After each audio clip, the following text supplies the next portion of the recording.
Hello everyone, welcome to one more sweet video. ఈ వీడియోలో నేను ఒక చిన్న విషయం మీకు చూపిస్తాను. యూఏఈలో అది ఎంత చిన్న పల్లెటూరు అయినా కూడా నార్మల్గా వాక్ చేస్తూ వెళ్ళే వాళ్ళు, రోడ్డు పైన వాక్ చేస్తూ వెళ్ళే వాళ్ళు ఎలాంటి రూల్స్ ఫాలో అవుతారు అని చెప్పి చూపిస్తాను. ఇన్ కేస్ మనం ఇక్కడ రోడ్డు క్రాస్ చేయాలి అనుకోండి, ఇలాంటి ట్రాఫిక్ సిగ్నల్ దగ్గర ఒక బటన్ ఉంటుంది. ఆ బటన్ మనం ప్రెస్ చేసినప్పుడు ఆపోజిట్గా మనకి లైట్ కనిపిస్తుంటుంది కదా, అక్కడ వాకింగ్ మ్యాన్ లైట్ ఉంటుంది. అది రెడ్ లైట్ నుంచి గ్రీన్కి మారుతుంది. అలా గ్రీన్కి మారినప్పుడు మాత్రమే మనం రోడ్ క్రాస్ చేయాలన్నమాట. ఇన్ కేస్ రెడ్లో ఉన్నప్పుడు క్రాస్ చేస్తే అక్కడే కెమెరాస్ కూడా ఉంటాయి. సో ఇమీడియట్గా మనల్ని క్యాప్చర్ చేస్తాయన్నమాట. సో అలా రెడ్ గ్రీన్గా మారేటప్పుడు అక్కడ నుంచి వెళ్ళే వెహికల్స్కి రెడ్ లైట్ పడుతుంది. సో అక్కడ మనం వెళ్ళేంత వరకు కూడా ఏ వెహికల్ వెళ్ళవన్నమాట.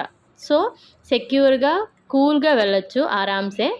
ఇది ఒక చిన్న ట్రాఫిక్ సిగ్నల్ దగ్గర మేము యూజ్ చేసే రూల్ అన్నమాట. ఇలాంటి మరిన్ని యూఏఈ రిలేటెడ్ వీడియోస్ కోసం don't forget to subscribe our channel Andhra జంట దుబాయ్ ఇంట.